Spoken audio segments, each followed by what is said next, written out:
Well, Chris, how has Joel pulled up? Do you expect him to get up for this weekend's match?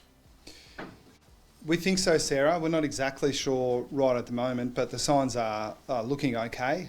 He was hobbling around for the few days post-game. That was really the only indication that I got, and it was a wait-and-see approach. So still, a good 48 hours plus between now and game time will tell the story, really. But no, he's not bad enough for us to rule him out just yet. Would you consider resting him, just given where we are in the season ahead of finals? Oh, well, we consider a lot of things in that light, but he did miss the week before, so besides the cork, his body's pretty good, so it'll really come down to the cork and whether he's right to play and assessing the risk and all those sorts of things. Chris, Andrew, so mate, hope you're well. You in terms too. of Esava Ratugolea, a good headache, I guess you have, because he played so well on the weekend and played such a key part. How does he fit into everything once Jeremy Cameron comes back and is fit and available? Well, that'll become clearer for us when Jeremy is available. We think that's probably a couple of weeks as it stands right at the moment, although Jeremy's looking in really good shape. So it might be a little sooner than that, but that's a bit hard to predict right at the moment. We're obviously working through the hypotheticals with the makeup of our team. It's not just the tall players, but we've got a lot of guys that we think are playing well enough to deliver on the AFL stage. Look, Esava has got at least a couple of weeks, as it appears to us right at the moment, to continue playing well and make that headache even stronger. So, look, I can see a way that we have them all in the team. It's just a matter of continuing the conversation internally, considering all the evidence, and making a good decision. And that there is some chance that whatever that decision ends up being, it could be based on the specifics for that particular week and could change the following week. We're not quite sure yet. Is it? Is it just a reality of having a good squad and being at the pointy end that someone potentially might miss out come September and they're going to be a bit unlucky? Yeah, I think that happens every year with a lot of teams up towards the top of the ladder. We're not unique in that position right at the moment. I look around the competition, the teams near us on the ladder, and they've got selection headaches as well. If they didn't, they probably wouldn't be towards the top of the ladder.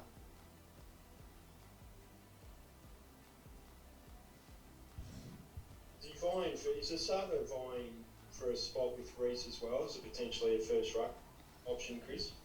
Yeah, well, based on what we've done this year, that would be a reasonable assumption to make. We have played Esava as our number one ruckman. We think he's got capacity in that position. Still, the jury's still out long term as to whether Esava ends up more as a ruckman or a key position player. There's not only sort of competition for spots, but there's competition for the particular structure that we decide to go with. And if the structure wins out, then it might shift the balance towards certain players. But again, I don't want to speculate on it publicly too much because sometimes I misspeak around these things and give the wrong impression, and that's not fair on the players because we do spend a lot of time with them internally, and that's the conversation that they should prioritise over what they hear publicly. Chris, how frustrating that the VFL have had 2 weeks off and now they've got another bye and you're going to have players again miss out, potentially, depending on what you've got programmed, on a chance to have a proper football hit out as opposed to scratch matches or training? Oh, just chalk it up to another COVID-related frustration. There have been a number of them over the past 18 months, and I think there will continue to be issues like that pop up. So we could choose to dwell on it and let the frustration get the better of us, or we can just push on. And there are always silver linings.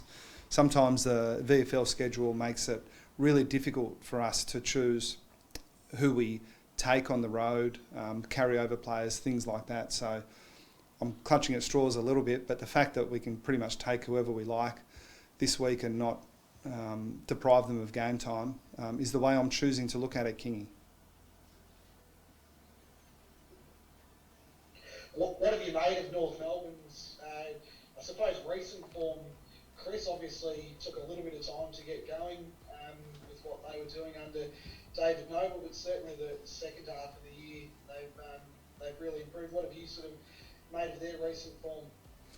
Yeah, we've probably isolated it to the last month as much as anything, Lockie. We think that if you just look at the objective measures, the statistical KPIs, they're quite clear. It looks to us in the way that they want to play, and the last month or so, they've been well and truly in the top half of the ladder on a lot of key indicators, and they know the ground down there at Hobart well. I think that their self-talk is that they play well there. I think they've got enough evidence to support that assertion. And they've got some players back over the second half of the year, which obviously makes a difference. So they're going to be a challenge. It's going to be a unique set of circumstances for us. I certainly haven't coached a game down in Hobart. The circumstances around the preparation for the game are very, very different. But at the end of the day, they're the same for both teams. They know the ground a bit better, but we're literally travelling on the same flight down. So with the exception of the trip up the road from Geelong to the airport, both teams will be in the same boat. So we consider it a real challenge. We've got respect for the way that they're going about it, really aware of their strengths. And it's going to be difficult for us to have the game played the way we want it to be, because they've been a real challenge for pretty good sides over the last little bit. I know it's far from ideal, the circumstances around getting to the ground and all of the pre-game activity, but do you lean on what you've been able to do in the past 18 months, and particularly a couple of occasions this year with those pre-game activities, and sort of look at that and say, well, we've done it before, so it's not going to be the distraction that other people might think it could be?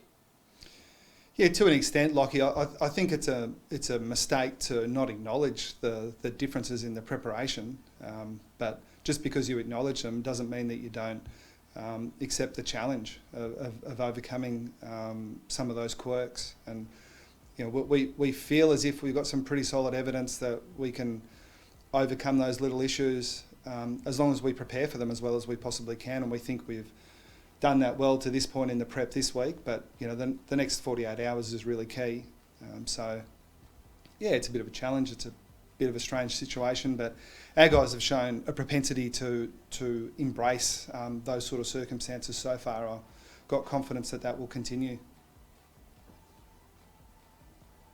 Chris, have you got any absolute confirmation that there's going to be a pre-finals bye this year, or is that still up in the air as far as you're concerned?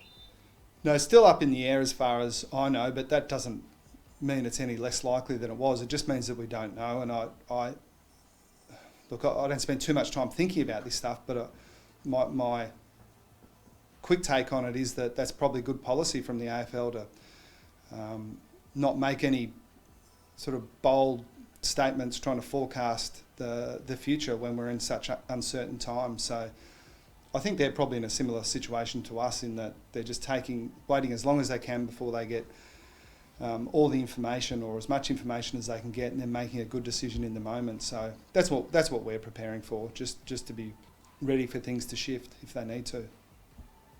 And Chris, barring anything unforeseen, are you expecting that your three home games will stay as is? I know two of the opponents are Victorian, but you've got the Giants next week, but you haven't been given any indication that there'll be changes to those?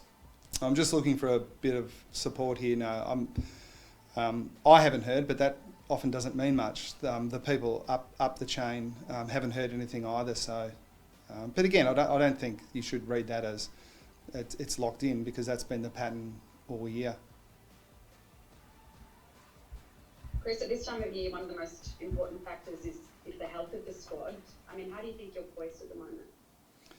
We've got the obvious couple of players that sort of medium to longer term. Mitch Duncan, we're optimistic that he could play a part in a final series. We won't see him before then. And Jeremy Cameron, we're a little bit more optimistic we'll see him before the finals. That's kind of the rough guide on that one. But again, I wouldn't be taking any of those or either of those statements to the bank.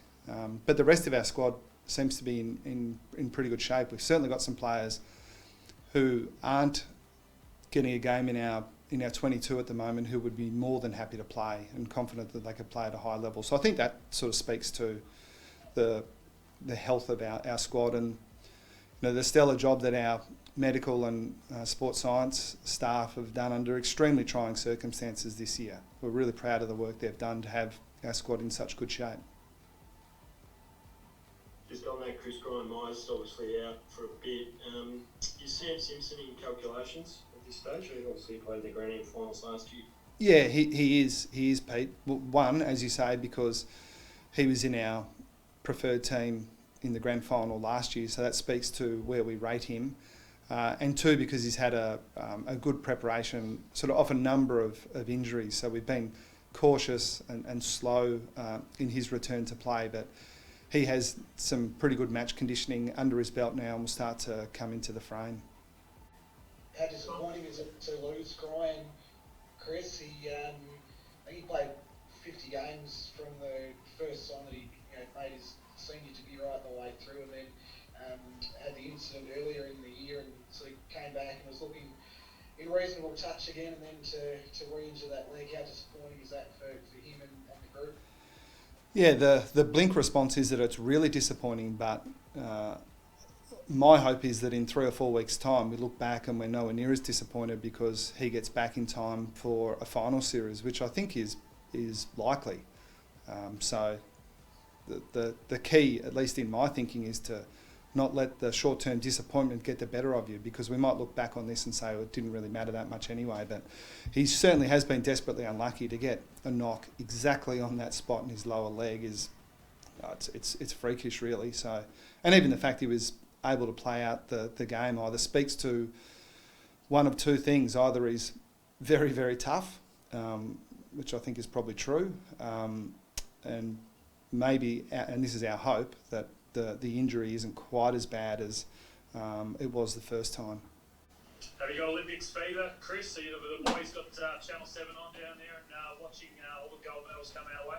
Yeah, it's on a loop, and it is like just without being too gushing in my admiration for them, and I don't just mean the Australian team, to perform under this sort of adversity, especially given the situation that we've been in the last 18 months.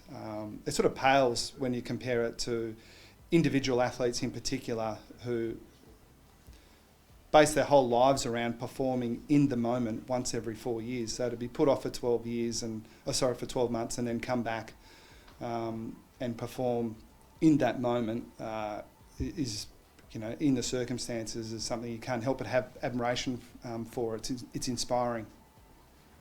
I've seen Paddy Dangerfield tweet sort of the same sentiment there. I mean, is it something pretty easy to draw on as a coach in terms of comparison and a little bit of extra motivation heading into that end of the year?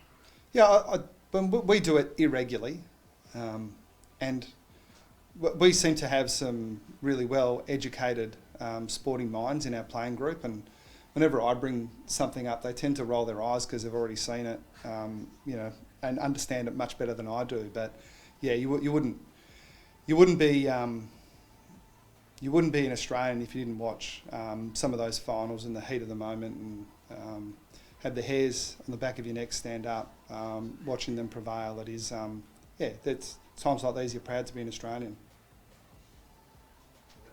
Can also say just quickly, and I hope this comes across the right way, because we've got a lot of respect for Ben Cunnington as a player, so much so that does make our job a little bit easier that he's not playing this week. But we've had a lot of examples over the last 18 months that really make it hit home that while footy feels like the most important thing in our existence most of the time, deep down we know it's not. And unfortunately, we've just had so many situations like this over the last 18 months that make that hit home. And I guess on behalf of the Geelong Footy Club, we hope that he comes through okay.